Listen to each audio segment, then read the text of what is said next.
Okay, ladies and gentlemen, we are going to pick up kind of where we left off yesterday. And so yesterday, I had us talk about a lot of different things. Yesterday, we talked about um, Jesus' childhood and all the different events that you guys individually look at your comic strips. We also talked about Jesus' two natures a little bit. We talked about how he's fully God um, and how he's fully human. Now we're going to explore this concept more on Thursday, but like Ava had kind of asked about, sometimes God chooses to use his divine natures, and sometimes he chooses to be fully human. And so what I want us to look at this time is I want us to look at Jesus's miracles. And these miracles are ways that he shows while he's on earth that he's God. He has divine properties. He can do miracles because humans cannot do miracles. So it points to his divinity. It points to how he's God. And the way that I want us to do that is by focusing on this one question, okay? Why does Jesus do miracles? Okay? What's the purpose of them? What's the purpose of Jesus doing the miracles? And we're going to ponder this question. We're going to think about it as we look through some of his miracles. This is what I want you guys to do for today. Okay? So I want you to research a miracle. You become an expert on it. Here are the steps that I need you to do. Number one, I want you to pick a miracle. You can pick a miracle from the board. There's 5, so one person gets one miracle, one each. Okay. The second thing I want you to do is read through the Bible verses and figure out what your Bible story is about. What miracle do these Bible verses talk about? Okay. A lot of times the headings or the part in front of where the Bible verses are going to help you. Number 3, I want you to answer these questions, and they're also on the paper that Mr. Weber is going to hand out to you. But there's 2 questions, and one of them is, why is this story significant? Okay. In other words, why does God choose to include this story in the Bible? Okay. Jesus did a million, thousands, hundreds, etc., other things. But why does God choose to put this story of this miracle in the Bible? Why is this story significant? Why is it important? The second thing I want you to consider is, what does this miracle tell us about Jesus? Okay. What does this act of God tell us about who Jesus is, what he does, what he cares about? What does it tell us about Jesus? So I want you to answer those questions for yourself.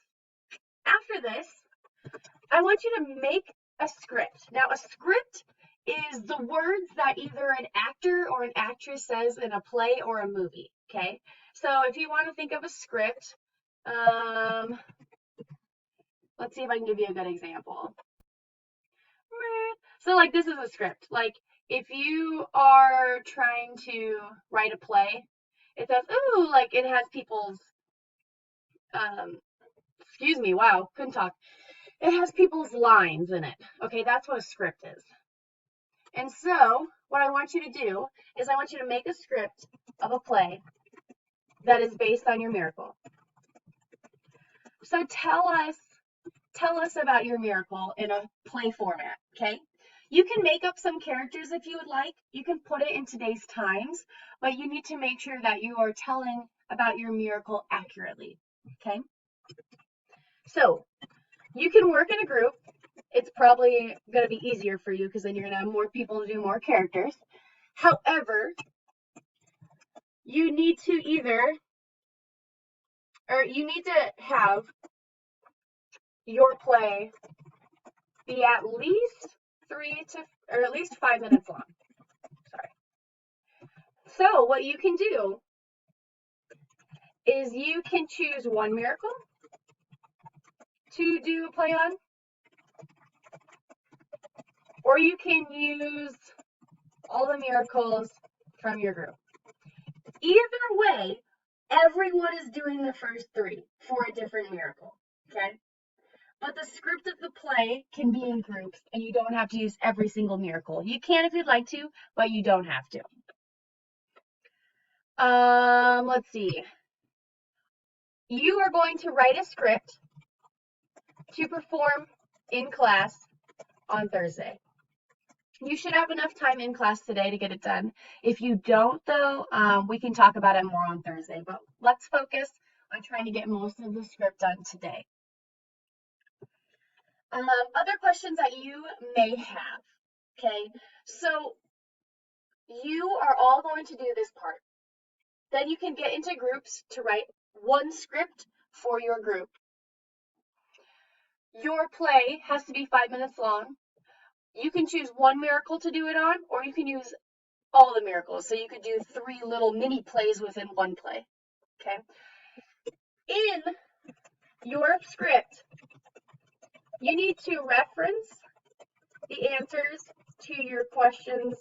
Oh, that's not my questions. Questions above. So you need to include the answers to these questions in your script. Okay.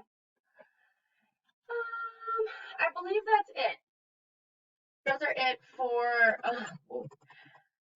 That's it for things. If you have any questions, let me know. But it's pretty cut and dry. I'm not going to be too nitpicky about it, but I just want you guys to have fun, enjoy yourself.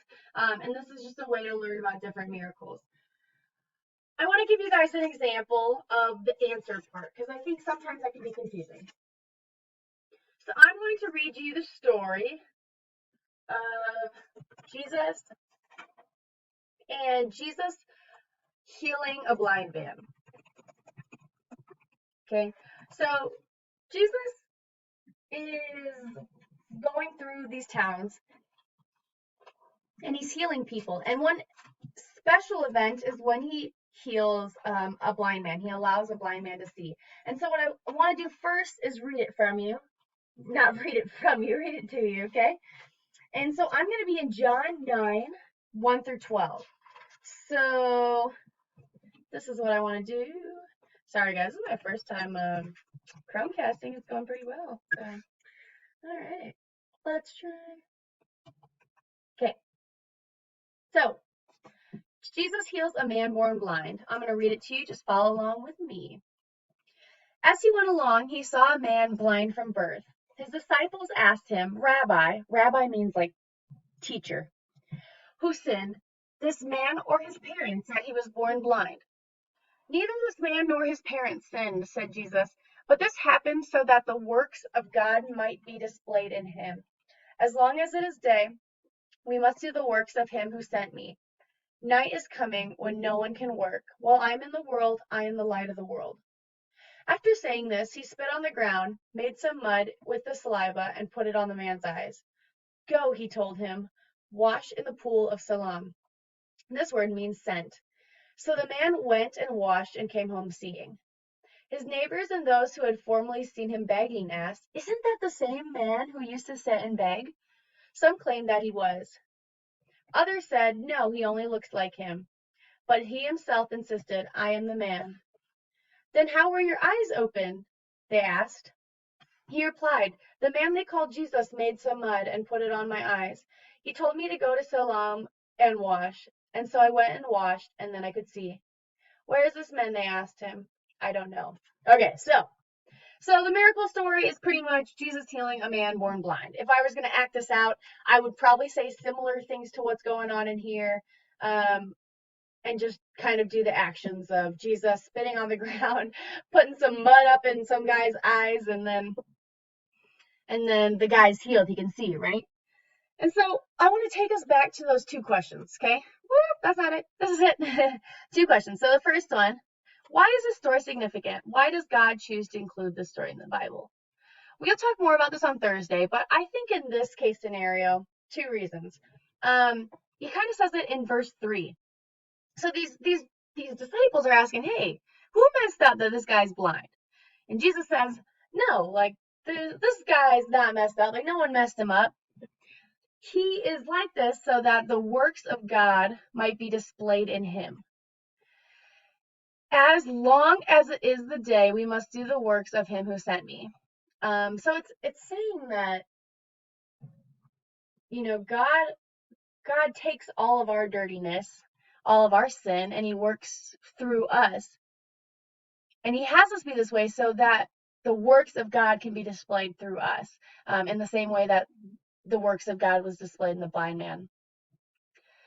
Additionally, I mean, this is pretty crazy. Like Jesus like spits on some mud and then this dude can see.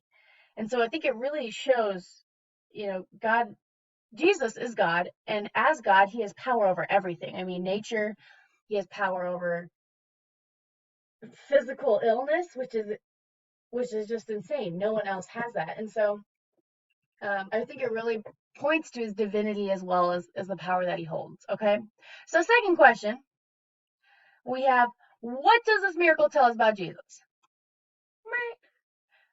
Okay, can't really read that. That's okay. It's Vikings color, so go Vikes. Okay, so what does this miracle tell us about Jesus? 2 things, in my opinion. Well, first thing I said, you know, it points to his power and his divinity as God. But it also shows that how much Jesus cares, okay? Jesus cares so much about everybody. Jesus cares. I have to write it down because it's so important. He cares about every aspect of this human. He cares about this blind man's eyes. Okay, he cares about this man's eyes so much that he heals him. In the same way, he heals all of us, and he cares about all of us. And again, like I said before, he uses us all to do his work. So I want you to just keep those examples in mind as you do your work. And if you have any questions, let me know.